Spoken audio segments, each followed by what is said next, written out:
Tá um jogo de xadrez curioso aí, essa história da libertação do Lula. Pela lei, embora a lei ora a lei, já tivesse sido atropelada tantas vezes aí pelo próprio Supremo, ele já tem direito à chamada progressão de pena. Ou seja, já cumpriu lá um determinado percentual da pena, se não veio outra condenação, ele tem direito a mudar de status aí da prisão. Daí o que acontece? Aparentemente, só que são deduções ainda, não são informações, aparentemente o STF ainda não ganhou a coragem cívica necessária para acabar com essa perseguição ao Lula. Ficou nítido todo esse jogo da Lava Jato, aí com o Vaza Jato, com o livro do Janot, com todas essas arbitrariedades, mesmo agora, aí eles avançando em cima de todo lado aí para tentar recuperar o terreno perdido, perderam maioria junto ao Supremo. O Luiz Roberto Barroso ficou uma voz patética e isolada aí em favor da Lava Jato. O Fux, por razões de autodefesa, também, Fachin também. Né? Então, eles perderam maioria, aparentemente, dentro do Supremo. Mas, por outro lado, o Supremo ainda vacila em tomar a atitude que tem que tomar de mandar soltar o Lula. Você tem o Dias Toffoli, que não é nenhum varão de Plutarco aí, recuando de um lado. Então, surgiram rumores que essa decisão da Lava Jato de pedir a progressão da pena para o Lula, eles que nunca deram nada, mas nada, aqueles direitos básicos do Lula sempre negaram, de repente eles, de livre iniciativa, propõem a progressão da pena para o Lula. Há suspeitas que foi o próprio Supremo que pediu para eles afastarem o cálice da sua frente. Então, uns acham que foi por conta aí do desgaste sofrido, da extrema crueldade com que eles... O Henrique pergunta se eu melhorei do rim. Eu tive problemas de pedra no rim, e 2 noites terríveis aí que já passou aí. Agora eu tô com um problema aqui ainda, um quisto aqui na boca também, que deixou roxo aqui, mas são coisas menores. Mas então, você tem esse jogo de empurra, né? E nós vamos ver nessa semana qual que vai ser a posição do Supremo. O Supremo avançou muito em muitas áreas, rompeu aquele receio, pânico em relação à Lava Jato. Por quê? Porque se rompeu também aquela unanimidade, aqueles movimentos de massa aí contra a Lava Jato. Hoje você tinha um episódio que foi narrado aí por um colunista do Globo, mostrando que em dezembro de 2015 o Janot entrou com uma denúncia contra Eduardo Cunha junto ao Supremo. E o Teori Zavascki segurou essa denúncia até depois do impeachment, mostrando que o impeachment era efetivamente a prioridade maior. Eu mencionei hoje no artigo esse livro, Os 11, Seus Bastidores e Suas Crises, aqui. Cadê? Esse livro é muito interessante, não cheguei, estou pela metade aqui, mostra os bastidores do Supremo e mostra, digamos, todo aquele entorno que levou a esse judiciário do século XXI. De um lado, o ativismo do Supremo, efetivamente, estimulado principalmente por Luiz Roberto Barroso, que vem com esse novo constitucionalismo, dizendo que os ministros tinham que reescrever a lei. E é interessante que o livro ele coloca algumas pequenas cenas que desvendam o caráter dos ministros. No caso do Luiz Roberto Barroso, é uma megalomania sem tamanho. Assim que ele entra, assume o cargo no Supremo, ele tem as orientações lá para os seus assessores para não colocar nos votos notas de rodapé, que ele faria a jurisprudência dele. Qualquer trabalho acadêmico ou jurídico, você tem as citações de outros autores, ele não quis, ele faz o trabalho dele. E mostra um episódio, aquele coronel, tenente, aí, o capitão aí da reserva, maluco, que tinha feito ataques aí ao Vilas Boas Correia, depois fez ataques à Rosa Weber. E teve uma reunião com o general Etchegoyen, em que o Barroso exigiu que o cara fosse preso, em pleno período eleitoral. E alegava o seguinte: tantos dias antes das eleições, você não pode prender ninguém. Ele queria que atropelasse a lei. E, segundo é relatado no livro aqui, um dos ministros falou: quem diria, hein? Um militar. Porque esse general fala: esse cara ninguém dá atenção para ele, não vamos criar um fato político e não vamos atropelar a lei. Então, um militar defendendo a legalidade e o Barroso defendendo o arbítrio. Mas, de qualquer modo, você tem, digamos, com esse esvaziamento aí dessa linha dura. O Fux é outra coisa, né? O Fux, você tem aquele episódio dele chorando aí quando parece que vai aparecer nas delações, que envolve até o Sérgio Cabral, que foi o grande padrinho dele. A partir do momento, isso é um livro narra bem também, a partir do momento que ele cai no choro, que a mãe dele ia ler, ia ficar penalizada e tudo, ele se torna o mais intimorato defensor da Lava Jato, e pelos diálogos aí da Vaza Jato, trocando informações e sendo blindado aí pela Lava Jato. Então, você vai ter, quarta-feira, essa decisão. O que acontece? Você tem, digamos, o Lula não quer aceitar essa progressão continuada, porque ele ficaria como prisioneiro em sua casa, com tornozeleira e tudo. Ele acha que seria uma maneira, se ele se considera um preso político, não vai se sujeitar a esses casos. Né? Outros, o próprio Haddad, o Pedro Serrano hoje, o Haddad, não, Pedro Serrano, que dizia que o Lula deveria aceitar para ficar livre, só para poder articular politicamente. Mas é um caso que vai revelar até que ponto que avança o Supremo. Em relação aí a Lava Jato, nós tivemos aí a Padical com essa imprudência aí do Rodrigo Janot, até agora não entendi. Qual foi a dele aí? Eu acho que foi aquela síndrome de abstinência de Manchete. Que é tipicamente, né, lá atrás é gozado. Você pega pessoas comuns, médias, pessoas medíocres, no sentido de que é média. E essas pessoas, você cria um clima tão maluco, com todas essas mudanças. Né? Primeiro, o protagonismo do Supremo. O outro, depois, as celebridades. Né? Quando você começa a dar transmissão ao vivo de sessões e tudo, e você começa a afagar o ego dessas pessoas. Ou ameaça ou ego. Por exemplo, nesse caso do Teori não ter entrado com a ação contra o Eduardo Cunha, naquele período, ele foi alvo de campanhas aí de radicais que chegaram aí na frente do colégio do neto dele, aí, com cartazes atacando ele. Então, de um lado você tinha isso, e de outro lado a lisonja. Né? Essa questão da Camelúcia, antes o Aires Brito, os prêmios que ganhavam na Globo, as frases dele, umas frases cretinas aí. Eu sempre brinco que a Camelúcia quase virou presidente por conta das frases. Cada frase mesmo, cala a boca, já morreu, quem manda na minha boca sou eu. Aquelas bobagens aí, virava manchete do jornal. Por quê? Porque com a visibilidade, com as redes sociais e com os memes, os ministros passaram gradativamente a deixar de citar os grandes juristas para citar as frases feitas de impacto sobre esse público leigo.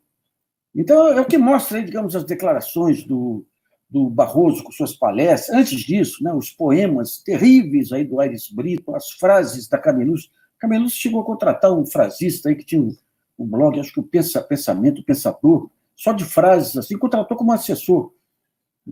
Essa foi a fase mais desmoralizante, efetivamente, do Supremo. E depois, à medida que viravam personagens públicos, com essa liberdade que se deram aí de poder fazer a lei a seu bel talante, e depois, com o poder individual dos ministros aí de decidir monocraticamente, então você criou ilhas lá de egos impossíveis, né? Impossíveis. E daí você começa, a partir do momento que se sentem poderosos, o que eles fazem? Passam a atuar politicamente. Em todos os campos, em todos os campos. Então, digamos, em cima desse desmonte geral da Constituição, desmonte geral dos sistemas de informação, o uso despudorado da informação feito pela Globo e depois pelas redes sociais, que passa a caminhar todo esse processo do impeachment. Todo esse processo do impeachment. Aliás, um capítulo interessante do livro do Janot, me passaram as primeiras páginas, é que quando foi a votação do Janot, o Janot ficou em primeiro lugar. Em segundo lugar ficou a Ela Vieco. A Ela Vieco é uma procuradora referência do Ministério Público Federal. Referência. Referência são aquelas pessoas que ajudam a construir o pensamento do Ministério Público Federal. O Janot era um cara que gerenciava os pequenos problemas, foi presidente da Associação Nacional dos Procuradores da República, os microproblemas. Ela chegou em segundo lugar. Quando ligam lá para a casa do Janot, do Palácio, ele acha que iam comunicar para ele que a Ela tinha sido escolhida. Porque a Ela era mulher, ou seja, a Dilma tinha todos os elementos para escolher a Ela. A Ela tinha uma dimensão intelectual muito maior que a do Janot, e, no entanto, escolheu o Janot. A soma de erros aí que foram cometidos aí não tem parâmetro. Mas é interessante, é um jogo, é interessante para quem gosta. Veja bem, você tinha um caminho único trilhado, que era o caminho de destruição do Lula, do PT.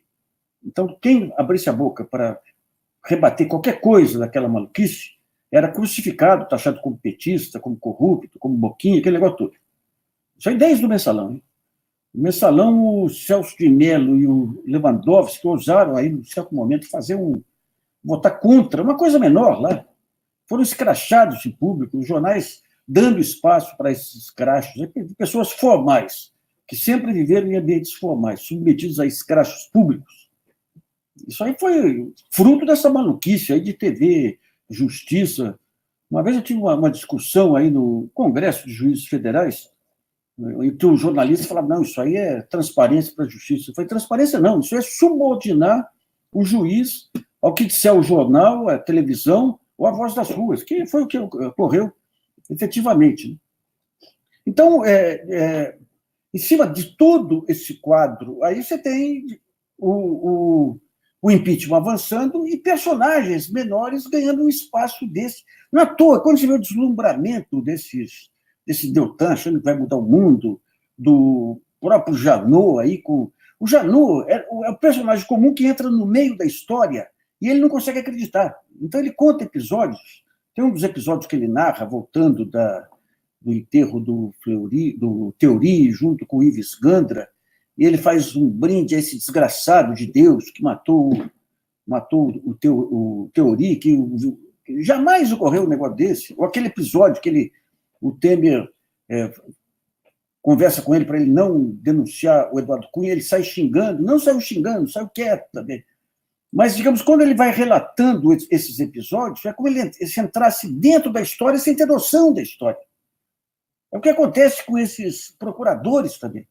De repente, eles se veem em condições de interferir na eleição para presidente da República, em condições de destruir as maiores empresas nacionais, empresas que sempre se colocaram a salvo aí da justiça.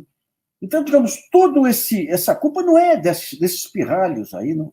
Essa culpa foi de uma falta enorme de amadurecimento institucional brasileiro, onde a mídia teve um papel central, onde o PSDB teve um papel central. Agora você vê, por exemplo, o Aloysio Nunes aí fazendo discurso, mostrando que houve manipulação do impeachment. O Aloysio foi uma das vozes mais raivosas naquele período. Então é interessante que na entrevista que o Lula deu para o GGN, que eu não consegui participar aí por conta desse cálculo renal, o único nome que ele cita com raiva é do Zé Aníbal. O Zé Aníbal foi colega de guerrilha da Dilma, foi colega de faculdade da Dilma, e a Dilma ajudava ele nos exames. E o Lula falou, como que esse cara vota em favor do impeachment, né? Gozado dos critérios. Então, vamos ver agora o que vai acontecer. Né? O Lula, essa entrevista que ele deu para o GGN, vale a pena vocês assistirem, foi muito boa, muito relevante para mostrar, digamos, um conceito de política que está mudando a social-democracia europeia. Porque quando o Lula descreve o ponto que ele coloca inicial lá, como é que eu vim governar? Eu coloquei o povo no centro do orçamento. O orçamento é que define. Então, ele lembrou da mãe dele, lembrou das dificuldades, colocou o povo no centro do orçamento. E depois, conferências nacionais de todos os níveis, pegando um instrumento criado pela Constituição, para que o povo se sentisse participante das políticas públicas. Então, ele fala pouco dos erros que foram cometidos aí na política de juros, de câmbio, aí, que foi a parte fatal também, que acentuou esse processo de desindustrialização. Mas, nesse caso específico aí da participação, hoje, quando você pega a nova democracia europeia, a tentativa de reconstrução da social-democracia europeia passa por isso. A ideia básica é o seguinte, se você não entrar nos sistemas de poder, porque você permitiu um acúmulo de riqueza tão grande da parte dos grupos financeiros que eles passam a interferir em todos os níveis de poder. Você tem lá o famoso depoimento que o GC publica de um banqueiro no seu livro, lá o cara compra juízes, compra jornais, compra jornalistas, compra. Então é um poder absurdo, e não adianta você querer fazer redução de desigualdade em cima de políticas, reformas e tudo, que passam por essa estrutura de poder. Então, o caminho, o que é? Você democratizar o poder. De que forma se faz isso? Fortalecendo o município em relação à União, abrindo os conselhos de participação, que não é conselho popular, só de movimento popular, não. Como aconteceu no Brasil, é conselho que junte empresários, movimentos populares, sindicatos, setores acadêmicos. Então, esse é o caminho, esse foi o maior legado, digamos, do Lula nesse período. E agora, nessa reconstituição do pacto que vai ter que vir pela frente para tirar esses unos aí do poder, um ponto relevante que foi colocado é o seguinte: não adianta um pacto vago contra o arbítrio do Bolsonaro. Nós já colocamos lá. O que esse pessoal quer? Você teve um arbítrio até um determinado momento que juntou um pacto aí do Supremo, Lava Jato, imprensa e tudo, e derrubou uma presidente eleita. Pode ter cometido seus erros, mas nada que pudesse justificar o impeachment. Desorganizou a economia de todo jeito, desmoralizou todos os poderes a ponto de permitir a entrada de um grupo aí de unos que levou o arbítrio lá para diante. Então, o que esse pessoal quer? Trazer o arbítrio para aquele ponto anterior ou realmente fazer um pacto tipo pacto de Moncloa na Espanha, que junte todos os setores em torno de pautas claras de redemocratização? Então, quando você pega esses movimentos, que nem esse Direito Já, que junta uma parte grande do pessoal, qual que é o negócio? Queremos respeito aos direitos humanos e sociais. Tá? Daí você tem um conjunto de bandeiras adicionais. Você tem a questão da reforma tributária, reforma fiscal, reforma trabalhista, reforma da Previdência. Quais os limites que você coloca para um pacto dessa natureza? Quando você fala em direitos sociais, como é que ficam as políticas públicas? Então, se o Lula sai nesse período agora você tem até, acho que o Jânio hoje publicou que o Dias Toffoli quer modular essa sentença aí que anulou um dos julgamentos aí por não permitir que o réu falasse por último. Né? Ele quer modular para não estender, provavelmente, para o Lula. Mas se o Lula sai agora, ele já admitiu que não vai ser candidato mais, não tem espaço. O antipetismo virou realmente uma força tão expressiva quanto o petismo. E essa polarização, radicalização, não dá espaço para esses acordos. Mas ele é o grande articulador. Então, vocês vão ver quem são os personagens aí do centro-direita, do centro, que vão ser chamados nesse período por um grande movimento de pacificação nacional, do qual, já falei aqui algumas vezes, um dos pontos centrais vai ser esse consórcio do Nordeste. Aí. Hoje o jogo, como é que está espalhado? Você tem, digamos, uma direita mais civilizada apostando no Luciano Huck, tentando... Até interessante, né? A maneira como a XP faz campanha do Luciano Huck, não é campanha para venda de fundos de investimento, é campanha para presidente da República. Né? A própria Globo, a visibilidade que dá ao Huck. Então, lá você tenta criar digamos, o Arminio está nisso também, um modelo de mercado com um discurso liberal, um discurso social, mas só o discurso não basta, tem que ver como que são as ferramentas do discurso. Daí você tem a extrema-direita dividida entre esse genocida assassino do Rio de Janeiro, chamado Wilson Witzel, Bolsonaro, e o João Dória aqui, que o João Dória agora que é racionalidade, ele representa o que tem de radical, eu sempre brinco, que é um Bolsonaro que sabe usar os talheres. Então, digamos, você tem tudo isso colocado na mesa. O Fernando Henrique, que poderia ser um grande ator nesse... Ele não tem dimensão. O Fernando Henrique ele é pequeno. Né? Mas vamos ver quem são os atores que vão surgir aí para você criar um pacto que garanta, aí, passado esse terremoto Bolsonaro, a reconstrução do Brasil, corrigindo erros que foram cometidos pelo Fernando Henrique, Lula e Dilma em relação à política tributária e fiscal, mas dentro daquele processo de reconstrução nacional também que vem com o Fernando Henrique, com Lula e com Dilma. Então, essa reconstrução tem que ter um pacto em torno de redução de desigualdade, efetivamente, de volta dos modelos educacionais. Como é que pode um país ter um maluco que nesse ministro da Educação? Ó? O sujeito é um cretino. Eu nunca vi coisa igual. É um exibicionista totalmente vazio. Então, a maneira dele ser exibicionista é cantando na chuva, umas coisas... Então, digamos, essa reconstituição das políticas públicas, impedir que se aprofunde essa destruição das instituições, ciência tecnologia e universidade vai ser outro ponto central. Mas ainda tem muito chão pela frente. Aí vamos ver esse capítulo de quarta-feira do Supremo, se o Brasil conseguiu, pelo menos, avançar um passo a mais. Pessoal, um abraço para vocês aí.